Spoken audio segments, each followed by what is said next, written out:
1857 की क्रांति।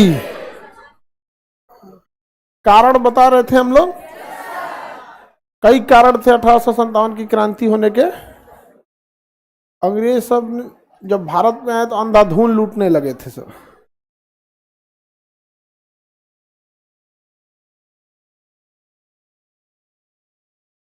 हो गया लाइव, पकड़ लिया।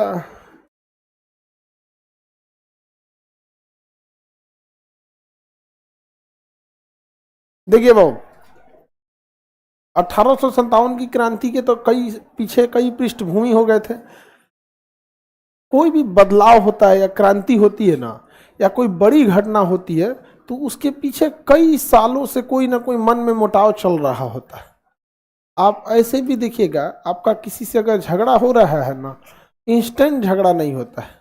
उसके प्रति दिमाग में 1 महीना 2 महीना से छोटे छोटे बातों को लेके कुछ ना कुछ चल रहा होता है, और एट अ टाइम कभी कभी कोई बड़ा कांड कर देता है और उसी में बजड़ जाता है, हो जाता है कि नहीं। तो एक पुरानी पृष्ठभूमि हो गई, और एक हो गया आपका तात्कालिक कारण।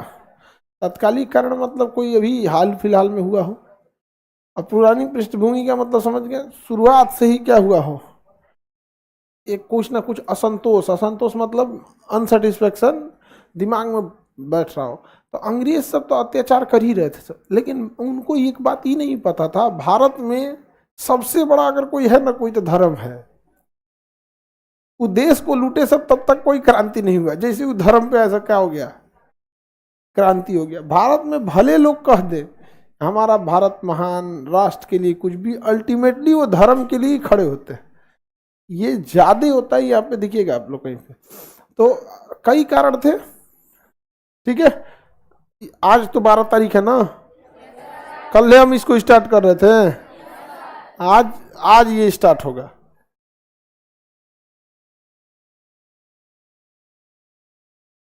ऑफलाइन ऑफलाइन, चलिए आगे बढ़े।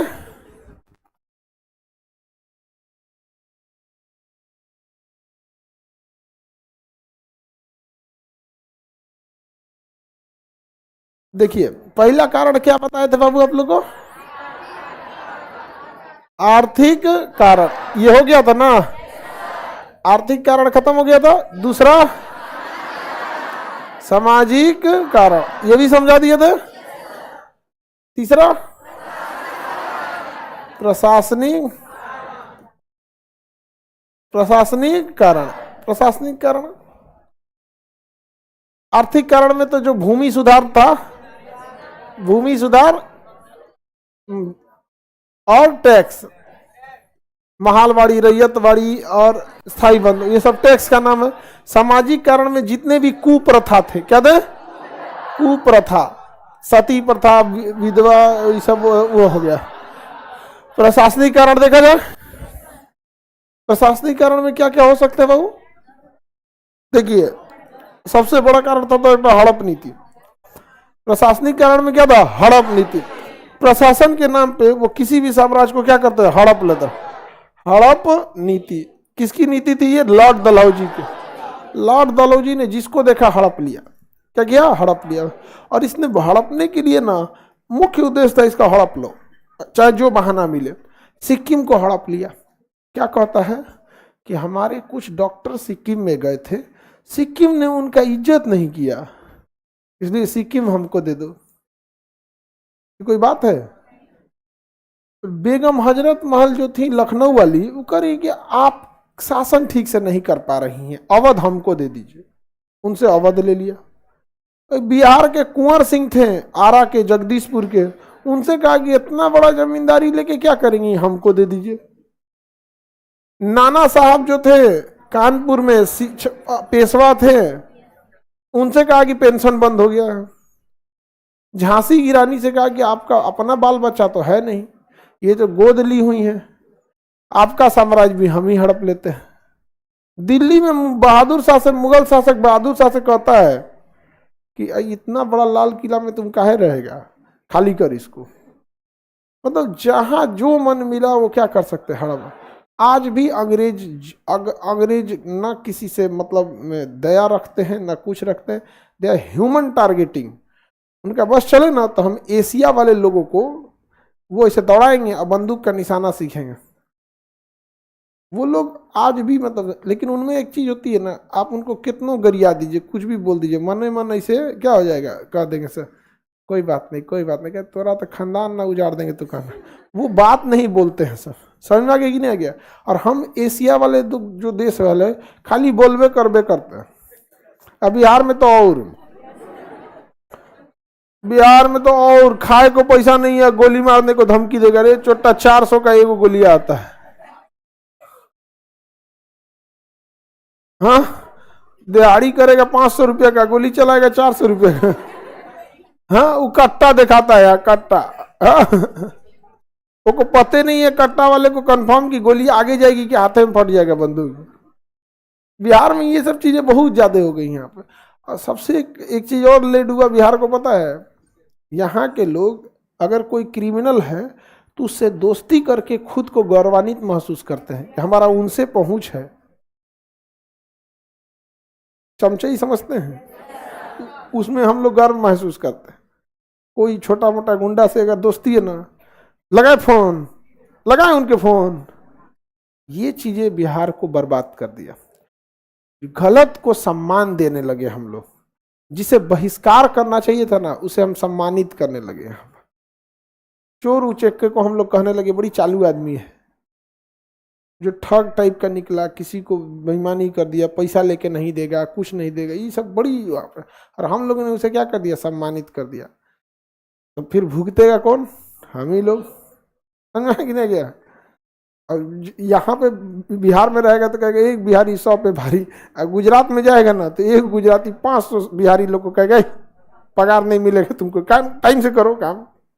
वहां जाके कहो ना, एक बिहारी 100 पे भारी कहेगा अगले दिन से काम पे मत आना। तो हम लोग जानते हैं ना, एक अपनी दुनिया में जी रहे हैं लोग।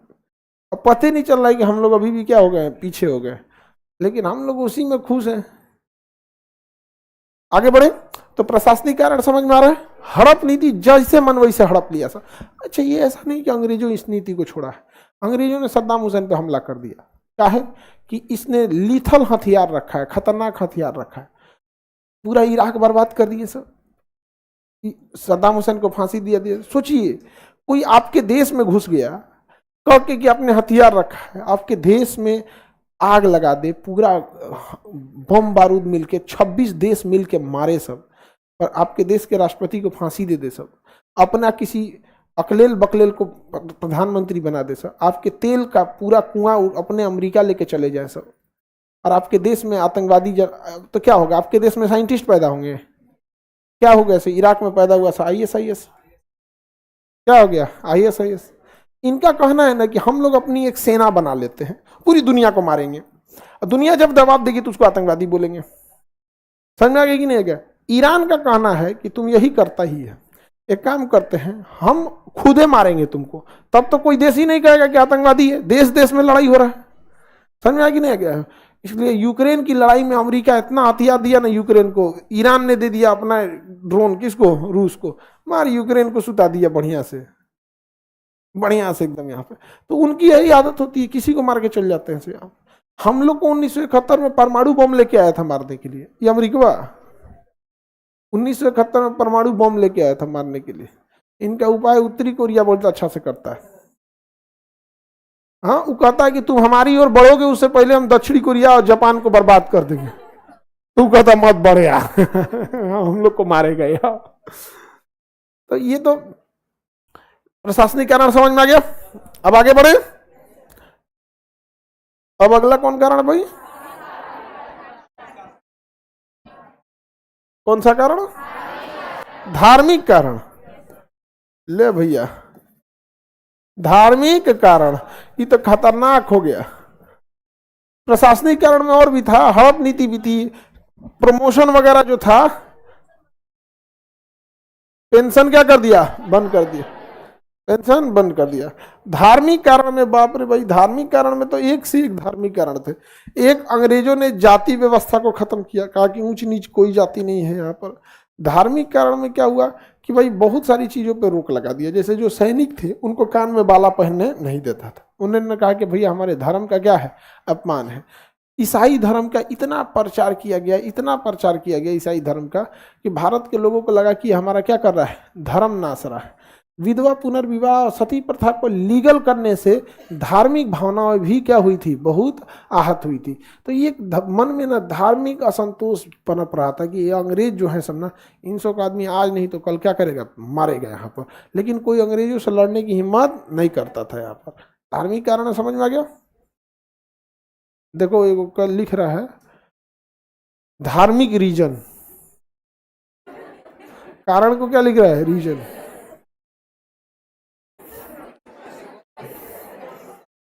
इस सबको बुझेबे नहीं किया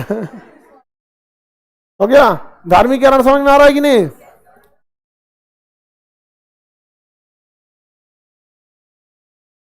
धार्मिक कारण समझ में आ गया, और कोई दिक्कत।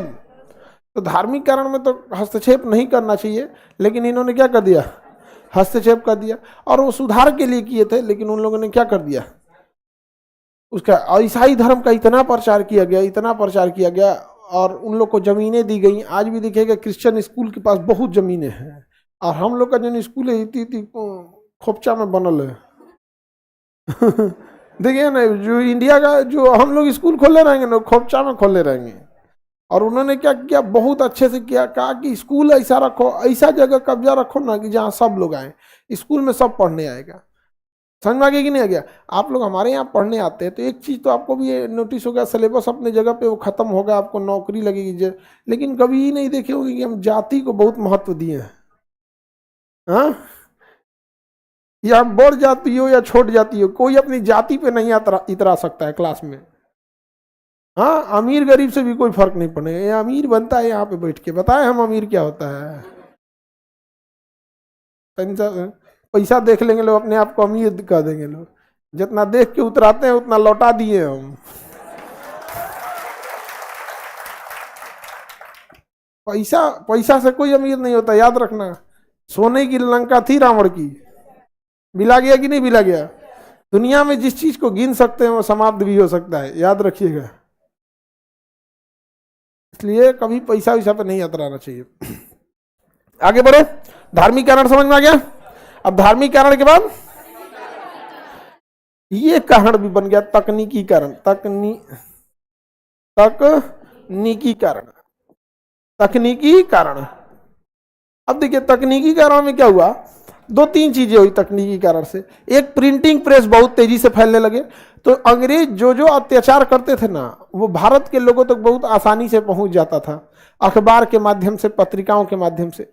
और पहले क्या था, जब तकनीक नहीं थी तो एक दूसरे को संदेश भेजने में दिक्कत होता था। अभी क्या हो गया कि कोई संदेश भेजता था डाक में भर के कि अंग्रेज बहुत अत्याचार कर रहे हैं, इनको मारना जरूरी है। कैसे मारा जाएगा, तो चौराहा पे घेर के मारा जाए, ये मारा जाए। दुनिया भर का अपना अपना समझ में ही नहीं गया यहाँ पे। तो प्लानिंग भी होने लगा यहाँ पे।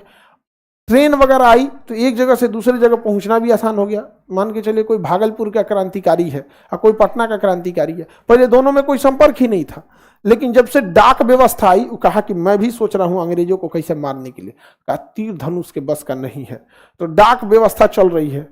और जब धीरे धीरे हो गया तो कहा गया कि काम करते हैं, मिलते हैं कहीं। तो कह रहा हाँ हाँ आप भी आइए बेगूसराय, हम भी इधर से जाते हैं। कहीं एक जगह मिल गए सब बैठ के, अब बैठ के प्लानिंग होने लगा। तो तकनीक भी जो न थी, युद्ध को बहुत प्रेरित की यहाँ पर, और लोग एक दूसरे के करीब आए। जबकि अंग्रेजों ने ट्रेन इसलिए बनाया था कि कहीं भी हम सेना को तुरंत पहुंचा देंगे। अब पहुंच गया सब तुरंत विद्रोही पहुंचाने के लिए बनाया था किसको, पहुंच गया। डाक व्यवस्था इसलिए लाया था कि सेना के गुप्त सूचना तुरंत पहुंचाई जाएगी। अब पहुंचा दिया कौन, विद्रोही से पहुंचा दिया। सब तकनीकी कारण में। ट्रेन में एक और चीज था, भारत में जाति व्यवस्था ऐसी थी कि छोटे जाति के व्यक्ति को नीचे बैठाता था सब। अब हुआ क्या कि ट्रेन में गए, कोई टिकट लिया, बड़े जाति के आदमी, उनके बगल में मिल गया छोटी जाति का। अब वो बैठने नहीं देंगे, मेरे बगल में बैठेगा रे, मेरे बगल में बैठेगा। तले वो बोला ले आए टीटी को, टीटी नहीं आया, अंग्रेज आया, दू झापड़ मारा, कहा कि तुम बढ़ जा छोड़ जा, 2 मिनट में शांत कर देंगे। वहां तो इनकी बहादुरी बाहर निकल जाती है। हमको ही नहीं समझ में आता, जो ये फोंकते हैं सब कि मैं ये कर दिया, मैं वो कर दिया। सुतल कहां था सब अंग्रेजों के टाइम पे? हाँ, कहीं ना कहां सुतल था सब वहां पे, पता नहीं। अंग्रेजों पे ऐसे थोड़ी था भैया, अंग्रेजों के लिए मारना बहुत दिमाग से मारना था अंग्रेजों को, हथियार से थोड़ी मार सकते थे। दिमाग से ऐसा मारिए जिसका कोई हद नहीं यहाँ पर। आगे बढ़े तो अब उसके बाद भी आते, हद कब हो गया? मान के चलिए कि कोई व्यक्ति है जो अपने आप को बहुत श्रेष्ठ समझता है, उसका ट्रेन में सीट मिला है निचला बर्थ, जिसको वो छोटी जाति का समझता है उसका ट्रेन में सीट मिल गया ऊपर वाला बर्थ। अब वो नीचे रहेंगे, उनके खोपड़िया पे चढ़ के बैठ जाएंगे, ए बबुआ। अब वो एकदम आग बबूला हो गया। अंग्रेज को टीटी को बुलाया तो टीटी दूझा पर दे दिया, यहाँ पे चुप चट्टा कहीं का, यहाँ पे बड़ा छोट देखता है, क्या है ये बड़ा छोटा? यहाँ पर हम लोग के नजर से देखो केवल काला गोरा होता है, जीने का अधिकार गोरे लोगों को, काले लोग केवल सेवा के लिए, उनके नजर में यही होता है। आज भी हम एशिया वालों से बहुत नफरत करते हैं, बट उनका कहना क्या है कि अगर इनको हम मार देंगे तो उनका सामान कौन खरीदेगा? समझ में आ गया कि नहीं आ गया? सामान कौन खरीदे? जैसे हम लोग गाय भैंस किस उम्मीद से पालते हैं? भैंस काय लिए पालते हैं? दूध देगी, महंगा बिक जाता है दूध, उसका भैंस का दूध तो गाढ़ा होता है, कि इसीलिए ना चारा खिला देंगे, वही वही करता है सब अंग्रेज सब आज भी। अब भारत के लोगों को अभी भी समझ में नहीं होता। निद्रा लोक में सोए हुए हैं भारत के लोग। अरे ऐसा नहीं है। देखिए, एक आदमी हमसे भी यही बोले कि खान सर अब समाज बदल रहा है। हम कहे आप आराम से आराम कीजिए, अभी आराम कीजिए। समाज बदल रहा है। समाज में जिस रफ्तार, अच्छे विचारधारा के लोग जिस रफ्तार से आगे बढ़ रहे हैं, या उनकी जनसंख्या जो बढ़ रही है अच्छे लोगों की, उनसे 10 गुना तेजी से जनसंख्या उनकी बढ़ रही है जो गधा है सब, जो किसी काम का नहीं है सब। अब आप अच्छे लोगों के बीच में रह रहे हैं तो आपको लग रहा है समाज बदल रहा है। कभी बीच में रह के देखिए, शिक्षित लोग अगर मतलब साधारण ब्याज से बढ़ रहे हैं तो अशिक्षित सब ना चक्रवृद्धि ब्याज से बढ़ रहा है। नहीं समझ आएगा? एगो गुणोत्तर श्रेणी होता है, एगो होता है ना अर्थमेटिक सीरीज और ज्योमेट्रिक प्रोग्रेशन, तो एक गुणा करके बढ़ेगा, एक जोड़ के बढ़ता है यहाँ पे। तो समाज में ना अभी भी ऐसे लोग हैं, लोग ना जिनका मतलब कोई मतलब नहीं है किसी चीज से, रात में कुछ पैसा दे देगा, सवेरे वोट दे के चलाएगा। समझ? आगे बढ़े तो हाँ,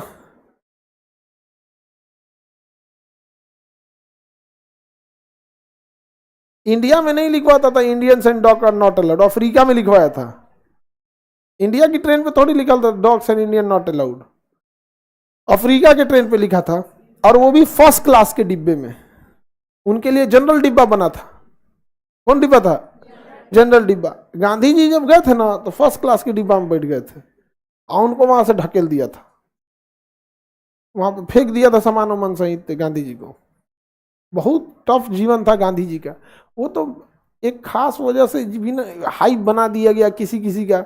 नाथूराम गोडसे में कलेजा था, एक को अंग्रेज के सामने मारे थे गोली, पैंट गीला हो जाता।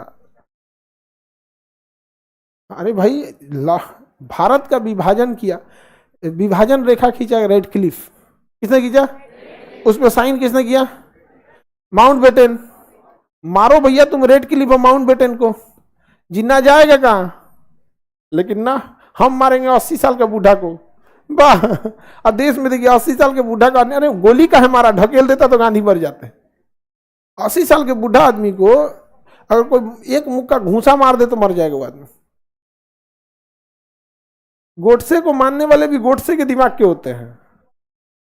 बहुत लोग भारत में क्या है ना कि अशिक्षा इतना ज्यादा है जिसका कोई हद नहीं, और ये कम पढ़े लिखे लोग उनको मानते हैं। देखिए, अशिक्षित को पता नहीं है कि गोडसे या गांधी कौन है, अब पढ़े लिखे को पता है। जो मिडिल जो तनी मनी पढ़ा है सब ना, नकल से मैट्रिक पास हो गया सब, दलाल फोन किया कि इंटर का परीक्षा है, जाके एग्जाम दे दिया, ओके जगह कोई ग्रेजुएशन का दूसरा एग्जाम, ये कम पढ़े लिखे लोग। ये सबसे बेस्ट जानते हैं कहाँ होते हैं? ये मजदूरी करने में बहुत बेस्ट होते हैं और राजनीति करने में बहुत बेस्ट होते हैं।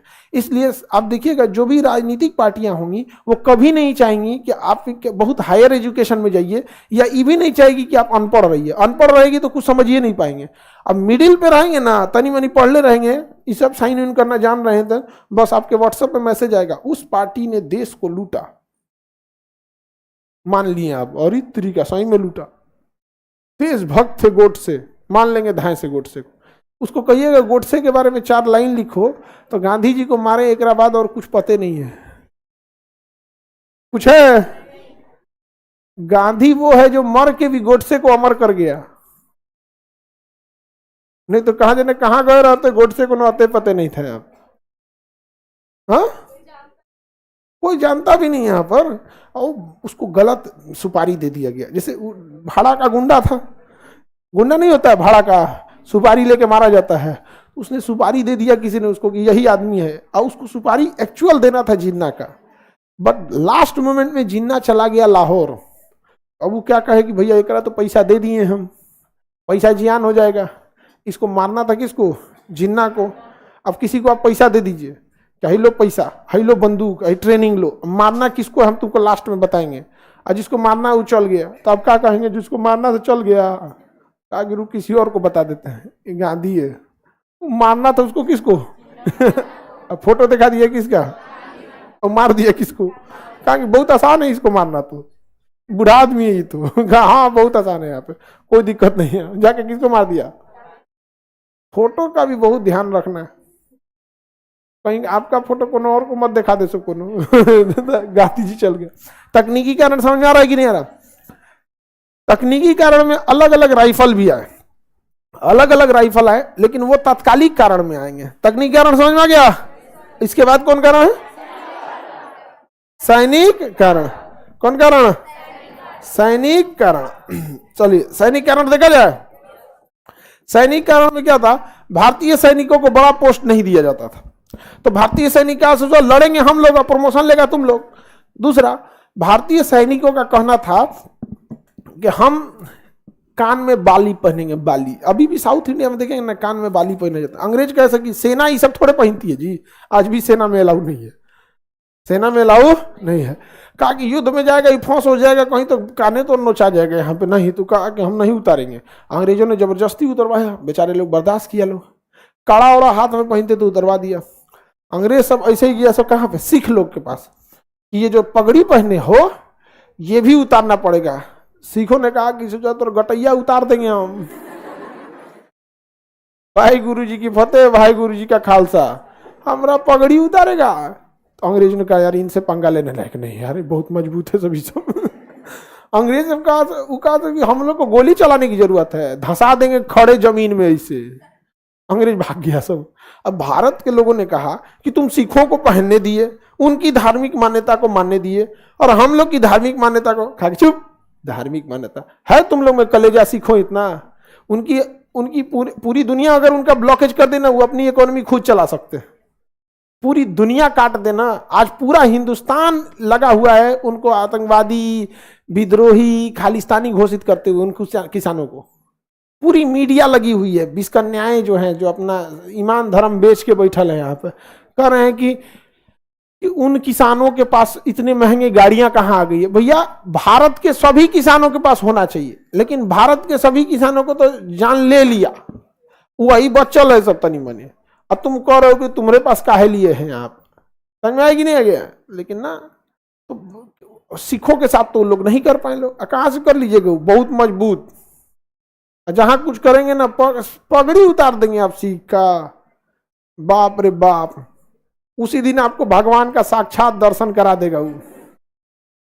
फिर आप कहिएगा भगवान से रूबरू होके कहिएगा कि दुनिया में कुछ नहीं रखा था महाराज। कहे गया था वहां पे। वो लोग कभी किसी मामले में हस्तक्षेप नहीं करते। आज भी जाइएगा गुरुद्वारा में चाहे आप जिस धर्म के रहेंगे, वो जानने के बावजूद आपको इज्जत से खाना खिलाएंगे और भर पेट। ई नहीं कि 2 इलायची दाना दे के निकलो। जितना खाना आप खा सकते हैं वैसा खाना घरे में नहीं बनता है। जितना शुद्ध खाना वो बनाते हैं उतना घरे में नहीं बनेगा। ओरिजिनल घी डालते हैं लोग, यहाँ अपने यहाँ घी बन रहा है जी। तो सैनिक कारण में सैनिक सब में क्या हो गया? असंतोष फैल गया। अब प्रमोशन भी नहीं दे रहा था सैनिक सबको, सैनिकों को प्रमोशन नहीं दे रहा था। बड़े बड़े पोस्ट पे बड़े कमांडर थे वहां पर। अब आया तत्कालीकरण। इतना बवाल लेने के बावजूद कुछ ना कुछ तो कारण होगा जो अचानक से इंसान फटेगा, और ये हुआ तकनीकी कारण। हुआ क्या? तात्कालिक कारण कि एक राइफल थी जिसका नाम था बेस फील्ड राइफल। क्या नाम था? बेस फील्ड राइफल की जगह पे आई एनफील्ड राइफल। एनफील्ड राइफल थोड़ी दूर तक निशाना लगाती थी, बेस फील्ड से अच्छी थी एनफील्ड। अब बेस फील्ड राइफल में क्या था ना, हर एक गोली भरने के बाद गोली के पीछे हाथ से बारूद भरना होता था, हाथ से बारूद। बंदूक की गोली बारूद के हिसाब से जाती है, और आम साधारण व्यक्ति को लगता है कि जब हम बंदूक का ऐसे ट्रिगर दबाते हैं तो इतना तेज धकेलता है कि बंदूक की गोली आगे चली जाती है। ना ना ना ना, वो पीछे आग लगा देता है। बस ऐसे मारेंगे ना तो खट से मारेगा, क्या लग जाएगा? आग लग जाएगा। और आग लगने की वजह से उसके अंदर बारूद हो गया। रॉकेट कैसे जाता है? माचिस के दम पे। उसमें बारूद क्या भरे? 10 रुपये वाला रॉकेट में तनिए दूर जाता है, हिये जाके कहेगा पैसा खर्चा करो, वापस आ जाएगा। 10 रुपये का रॉकेट का 5 रुपये का रॉकेट लेंगे तो बतियाएगा हुए बैठ के, पूरा धुआं धुआं कर देगा। पकलोल कहेगा 5 रुपये में उड़ाता है, यहाँ पे देख रहा है इतना महंगाई आ गया तो ना उड़ तो भाग। अब वही हैवी रॉकेट लीजिए, बहुत ऊपर तक जाता है। दिवाली वगैरह में देखते हैं, एक तो हम लोग बचपन में ना, एक घर वाले लोग तनी से 2-4 गो पटाखा वड़ाका खरीद देगा, ऊपर से कहेगा बाद में छोड़ना जब सबका खत्म हो जाएगा। अरे 5 मिनट में अपने खत्म हो जाएगा, यहाँ पे बाद में छोड़ना खत्म हो जाएगा। और लड़की सबका तो और कुछ नहीं, एगो छुरी खरीद देगा।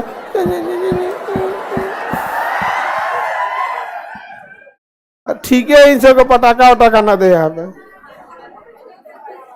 आप लोग का भी पटाखा, ये सब भी आप लोग का अलग टाइप का आता है। ये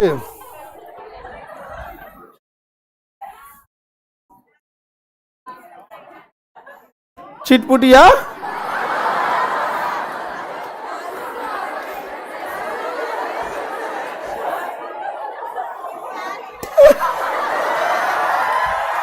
अच्छा इसका एगो करियक्का बंदूक आता था, तोड़ के लपेट के में रख के।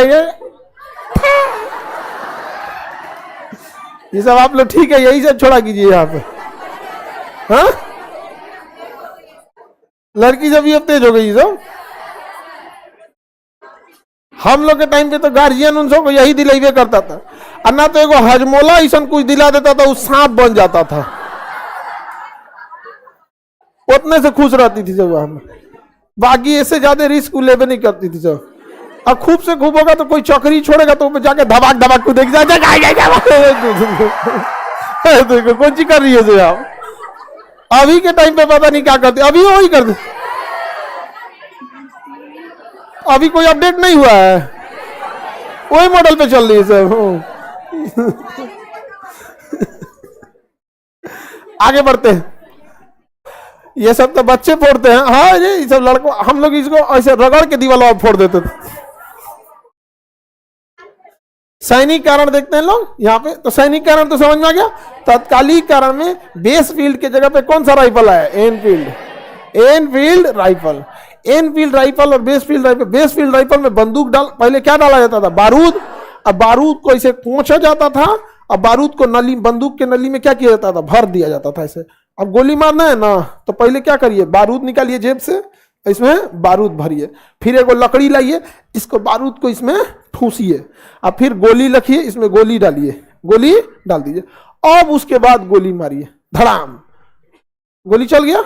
अब फिर ऐसे रखिए, बारूद लाइए, एगो लकड़ी रख ले रहिए, बारूद को बैठाइए, फिर गोली भरिए, फिर मारिए। परेशान हो गया था अंग्रेज सब। तब तक तो अंग्रेजों ने एगो ऐसा गोली लाया जिसमें आगे गोली और पीछे बारूद, आगे गोली पीछे बारूद, उसमें भरने का जरूरत नहीं है, सीधे बंदूक डाले, धड़ाम से मार दिए। ये तो खतरनाक टेक्नोलॉजी था। तो यही जो राइफल आया, वो राइफल बहुत जबरदस्त था। तो जब उसकी ट्रेनिंग दी जा रही थी, तब जो राइफल था ना, यहाँ पे इसको जंग ना लगे, बारूद पे मौसम का प्रभाव ना पड़े, वरना महरा जाएगा बारूद। नहीं देखेंगे कोनो को रॉकेट जो होता है महरा जाता है, यहाँ पे चाहे माचिस भी देखिएगा ना, महरा जाएगा, मारत मारत धाए धाए फाड़ देगा माचिस से, यहाँ ना जलते हैं, नहीं होता है तो महरा जाएगा। तो महराने से बचने के लिए क्या कीजिएगा? प्लास्टिक में रखिएगा, लेकिन फिर भी प्लास्टिक में नमी आ जाएगी। नमी रोकने के लिए सबसे जबरदस्ती है चर्बी। क्या चीज? चर्बी, वसा। चर्बी या वसा ठंड आने ही नहीं देगा। वसा चर्बी जो होता है, समझा गया कि नहीं गया? जैसे हम लोग के हथेली में यहाँ क्या होता है? चर्बी होता है यहाँ पे, ये ठंडा नहीं होता है।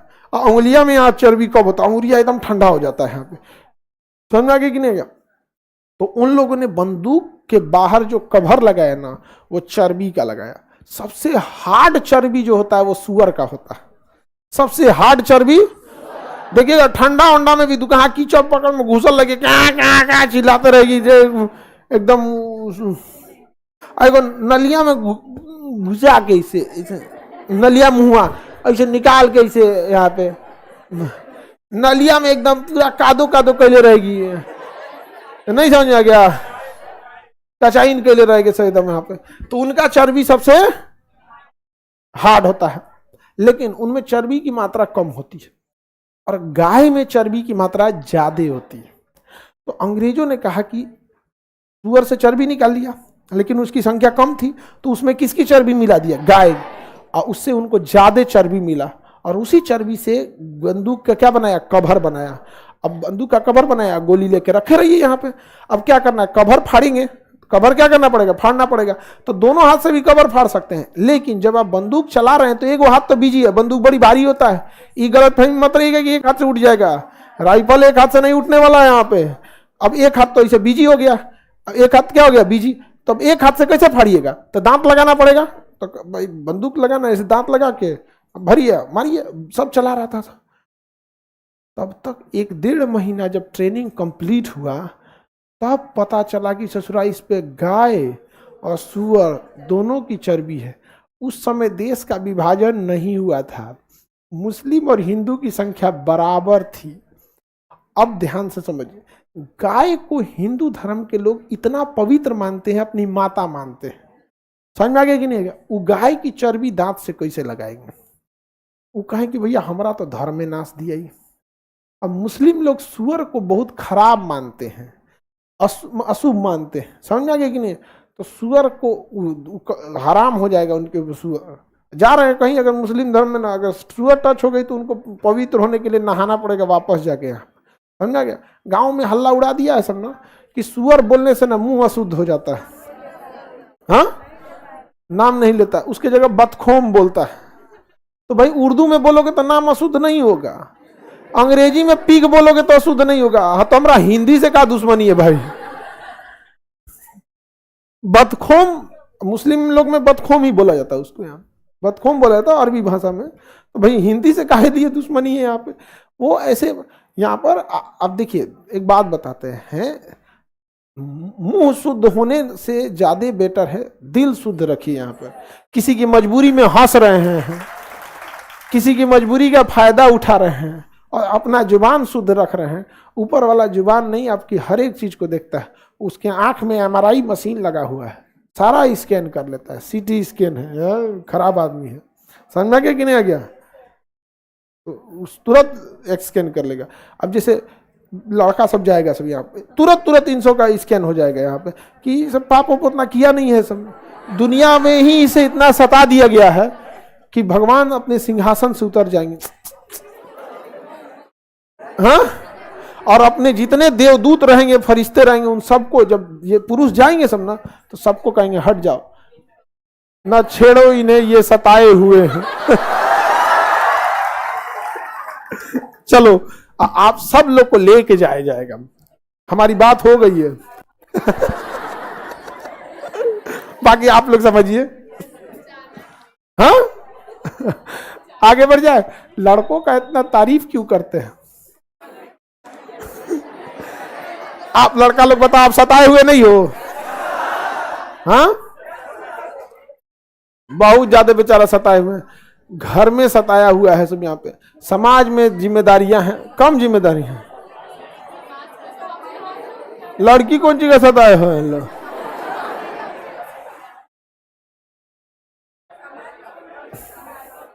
हाँ, आप लोग समाज को सताई हुई हैं। ये कह रही है कि हम लोग समाज को सता दिए। आगे बढ़े। चलिए आगे बढ़ते हैं यहाँ पे। तो अब बताइए, मुसलमान को जिस दिन पता चलेगा कि तुम हमारे मुंह से सुअर टच करा दिया, उस दिन वो पक्का, आप इतना समझिए, आज की डेट में भी ना, आज की डेट में भी अगर किसी हिंदू को आप अगर सपोज कीजिए कि कोई बिस्किट खिलाए या कोई केक खिलाए और उसको पता चल गया कि इसमें गाय का मांस था ना, तो आप चाहे जो भी, वो बिना पीटे आपको नहीं छोड़ेगा। यह हकीकत है। और आज के डेट में भी अगर मुसलमान को कोनो बिस्किट, नमकीन, कुछ ऐसा चीज खिला दिए और बाद में कहें कि इसमें सुअर का मांस था, तो बिना कचरले आपको वो भी नहीं छोड़ेगा। अच्छा, एक और बात समझिए, मुसलमानों ने विद्रोह कर दिया इस बात पे कि हमें सुअर टच नहीं करना है। टच क्यों कराया? इसके कारण विद्रोह कर दिया। और आज के समय हल्ला कर दिया है कि यही सुअर खाता है। अरे हल्ला कर दिया था, वो गांव में हम जा रहे थे, उन्होंने पंचायती हो रहा था, तो हम लोग समझे लो हमारे गांव के बगल में इसी सब को लेके अफवाह उड़ा दिया। तो दोनों में समझ रहे, दोनों की धार्मिक भावनाएं क्या हो गई? आहत हो गई। मुसलमान सुअर को बहुत ज्यादा क्या मानता है? अशुभ मानता है। समझ में आ गया कि नहीं? अशुद्ध मानता है यहाँ पे। हालांकि वही हिंदू धर्म में देखेंगे तो वराह अवतार है एक ठो, वो तो अवतार है, एक वराह अवतार विष्णु भगवान का। समझ में आ गया कि नहीं गया? जबकि गाय को पवित्र माने। अब हिंदू और मुसलमान दोनों एकदम बगावत पे आ गए। सर चोट्टा कहीं का, ये तुम इतना टॉर्चर किया हम लोग को, इतना टॉर्चर किया, अब तुम्हारा हमारा धर्म नाश कर दिया। इस पे मंगल पांडे जो थे ना, वो अंग्रेजों का बहुत सपोर्ट करते थे। शुरुआत में मंगल पांडे अंग्रेजों के बहुत भरोसेमंद कमांडर थे। अंग्रेज मंगल पांडे को क्या करते थे? बहुत मानते थे कि बहुत बहादुर है। और जब पता चला मंगल पांडे को ना कि एगो तो पंडित जी, देखिए हिंदू धर्म की धार्मिक चीजें ब्राह्मण के ऊपर ही है। इस्लाम धर्म में ऐसा नहीं है कि इस्लाम धर्म को कोई एक मौलवी की कोई जाति है, नहीं। आपके नियम कानून है। आप कुरान पढ़ लीजिए, हदीस पढ़ लीजिए, हाफिजा कर लीजिए, आलिम बनिए, आप चाहे जिस जाति के हैं आप ले जा सकते हैं। बट हिंदू धर्म में तो धार्मिक क्रिया अगर आपको ले जाने की जिम्मेदारी ही किसकी है? ब्राह्मण की है। वो जन्म से लेकर श्राद्ध तक कौन आएगा? ब्राह्मण ही आएंगे। अब मंगल पांडे ब्राह्मण, उनसे छिलवा दिया गाय के चर्बी का कारतूस। अब तो हो गया बवाल, अब हो गया बवाल। अब समझिए ध्यान से, बड़ी जाति के लोग छोटे जाति से कहते थे, अरे तुम तो जानवरों का चमड़ा निकालते हो, तुम तो जानवरों का चमड़ा। अब जैसे ये खबर हुआ तो जो चमड़ा निकालते थे वो लोग को तो बड़ी जाति के लोगों ने बड़ी सताया था कि तुम तो चमड़ा निकालते हो। अब वो इन लोग को आंख दिखाने लगे, क्या हो, हम चमड़ा हाथ से निकाल दिए तो अशुद्ध हो गए, अपने दांत से निकालेंगे तो शुद्ध हैं। बवाल हो गया इस बात को लेके। मंगल पांडे सुबह पीटी में ड्यूटी लगा। उनकी बटालियन का नाम था 34 नेटिव इन्फेंट्री, 34 नेटिव, बैरकपुर छावनी, बैरकपुर जहां सेना रहती उसे छावनी कहा जाता। जैसे दानापुर छावनी, तो कलकत्ता के हर बड़े शहर के पास एक छावनी रहेगी, थोड़ा 20-25 किलोमीटर की दूरी पर। जैसे पटना से दूरी पे क्या है? दानापुर। गोरखपुर में भी कैंट है, लखनऊ में कैंट है, कानपुर में है, इलाहाबाद में है, बनारस में, हर जगह, हर बड़े शहर के पास आपको एक छावनी मिलेगा। समझ में आ गया कि नहीं? सुबह सुबह मंगल पांडे निकले। मंगल पांडे एकदम दिमाग खराब था, यार मेरा धर्म नाश दिया, हम ब्राह्मण हैं और हमसे गौ माता का चर्बी दांत से छिलवा दिया। और उस पर जो ताना मार रहा था लोग, क्योंकि बड़ी जाति के लोग ने भी छोटी जाति को कम थोड़े सताया था, यहाँ पर ताना मारते थे कि चमड़ा सिलो, क्या करो, चमड़ा सिलो यहाँ पे। उधर से ताना मार रहा था, इधर आत्मगलानी भी हो रही थी। मंगल पांडे का दिमाग झनका और सुबह पीटी करने गए तो वहां पे उनके कमांडर आए, लेफ्टिनेंट बाज और लेफ्टिनेंट ह्यूज। लेफ्टिनेंट बाज और लेफ्टिनेंट राइफल लेके तैनात थे कौन? मंगल पांडे। कहा कि बाप रे बाप, मेरा धर्म नाश दिया तुम। बंदूक लोड किए, लेफ्टिनेंट बाज धड़ाम।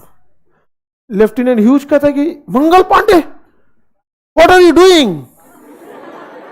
Wait, I am a special gift for you. धड़ाम। चट्टा कहीं का धर्म नाश दिया मेरा यहाँ पे। अब लोग हमें अछूत कह के गांव से निकाल डालेंगे यहाँ पे, और हम तुम्हें इस दुनिया से निकाल देंगे। और 34 नेटिव इन्फेंट्री के जवानों ने मारा, अंग्रेजों की लाश बिछा दिया। लेकिन अंग्रेज इतने शक्तिशाली थे, उनको ये बात पता चल गई, उनको बात पता चल गई। और उन्होंने पहले ही क्या किया, जितने राइफल थे हटा दिए और अंग्रेज सैनिकों को बर्मा से बुला लिए। कहां से बुला लिए? बर्मा से। आ जाओ, एक्स्ट्रा में आ जाओ यहाँ पे। और इन लोग को विद्रोह करने ही नहीं दिए। अब मंगल पांडे को पकड़ के फांसी दे दिया गया। मंगल पांडे को पकड़ के सबके सामने फांसी दिया गया था। सब लोग को ऐसे पीटी ग्राउंड में बुला के फांसी दे दिया गया। और विद्रोह ना हो इसलिए फांसी देने से पहले बर्मा, कहां से? बर्मा, म्यांमार से क्या मांगा गया? सैनिक मांगा। और जो यहाँ के सैनिक थे ना, उनको आसाम भेज दिया, सब इधर उधर भेज दिया सब। जैसे 34 नेटिव इन्फेंट्री में मान के चले 2000 सैनिक है ना, तो 500 को छुट्टी पे भेज दिया, 500 को आसाम भेज दिया, 500 को कुछ बिहार भेज दिया, किसी को सिलीगुड़ी भेज दिया। कहा कि यही सबको पता है विद्रोह क्या है, इन्हीं सबको सारी कहानी। म्यांमार से आया सब, पूरा सैनिक सब घेर लिया से यहाँ। लेकिन कौन बाबू म्यांमार से क्यों भेजा गया? छोटी जातियों पे क्यों ऐसा हो गया? शिक्षा का अभाव था। देखिए, जब आपके अंदर शिक्षा कम रहेगी ना, तुरंत आग बबूला हो जाएंगे। और कभी भी किसी शक्तिशाली व्यक्ति से ना आप हथियार से नहीं लड़ सकते। समझ में आ गया कि नहीं आ गया? लोग गांधी को बोलते हैं कि नरम दल वाले थे। थोड़ा आप सरकार से बंदूक लेकर लड़ लीजिए। तो सरकार से जब भी लड़ेंगे तो बिना हथियार के ही लड़ सकते हैं। आज भी लड़ के देख लीजिए। आप अपनी सरकार से थोड़ा बंदूक निकाल के देखिए, वैकेंसी क्यों नहीं बढ़ रही है? वैकेंसी पूरी करो, धान मारेगा उठा के सीआरपीएफ को, धान निकल यहां से चट्टा कह के वैकेंसी बढ़ाएगा। जब आप अपनी सरकार से हथियार से नहीं लड़ सकते हैं, और गांधी को कह रहे हैं कि वहां पे क्यों लड़ रहे थे? हथियार ज्यादा था क्या अंग्रेजों से आपके पास? उनके पास अरे द्वितीय विश्व युद्ध लड़ रहे थे सब। यहाँ बिछा के बम चल जाते थे तो क्या हो जाता है यहाँ पे? तो अलग अलग चीज था यहाँ पे। अब यहां से जो बताइए, बैरकपुर में विद्रोह होने दिए सब? बैरकपुर में विद्रोह होने नहीं दिए सब। अंग्रेजों ने जो बैरकपुर में ड्यूटी कर रहे थे उन्हें छुट्टी भेज दिया, अलग अलग जगह पे डिप्यूट कर दिया। ये अंग्रेजों के लिए सबसे बुरा साबित हुआ, क्योंकि जहां जहां गए सब जगह हल्ला कर दिए कि जो नयका बंदूकों में चर्बी है ना, वो गाय और सुअर का है, गाय और सुअर का है। अब सोचो तो बैरकपुर में तो विद्रोह नहीं हुआ, लेकिन भारत की जितनी छावनी थी ना, सब जगह पता चल गया, यही बड़का बंदूक हुआ। तलोई में कोनो कह रहा है, सुन के देख तो, हाँ रे चर्बी आइले महक रहा है। और बवाल हो गया भारत में इतना तेजी से। तलोई में कोनो अफवाह कर दिया कि अंग्रेज जो आटा बेच रहा है सब ना, उसमें गाय की हड्डी का बुरादा है। और कांड हो गया। अब इतना भयानक अंग्रेजों के लिए जहर भर गया जिसका कोई हद नहीं। अब बस जरूरत थी तो कहीं ना कहीं अंग्रेजों को अब हथियार की, अंग्रेजों के खिलाफ। और यह चालू हुआ मेरठ से। कहां चालू हुआ? मेरठ से। उत्तर प्रदेश में दिल्ली से सट के जगह कौन है? 2 घंटा लगता है, आज के टाइम पे तो 40 मिनट लगता है। उस समय 2 से 3 घंटे में आदमी कहां पहुंच जाता? मेरठ। और विद्रोह कहां से चालू हुआ?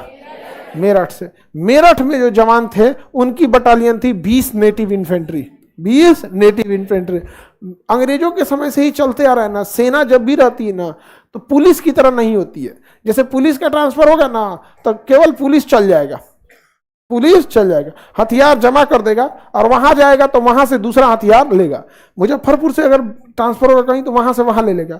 बट सेना में ऐसा नहीं होता है। सेना में पूरी बटालियन का ट्रांसफर होगा। तो बटालियन आता तंबू समियाना, हथियार, घोड़ा, गधा, बैल सब लेके जाएगा, टंकी से लेके सब चीज, बेड, कुर्सी सब उठा के लेके चल जाएगा। देखिए ना, ट्रेन से जाते हैं तो सब लेके चल जाते हैं A to Z। और फिर दूसरे जगह अपना वो लगाते हैं। सब बटालियन अलग होता है यहाँ पर।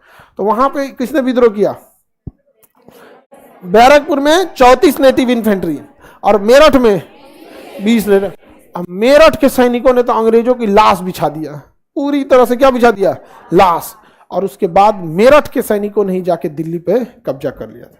कहा कि दिल्ली अब हमारा हो गया। अब इसके बाद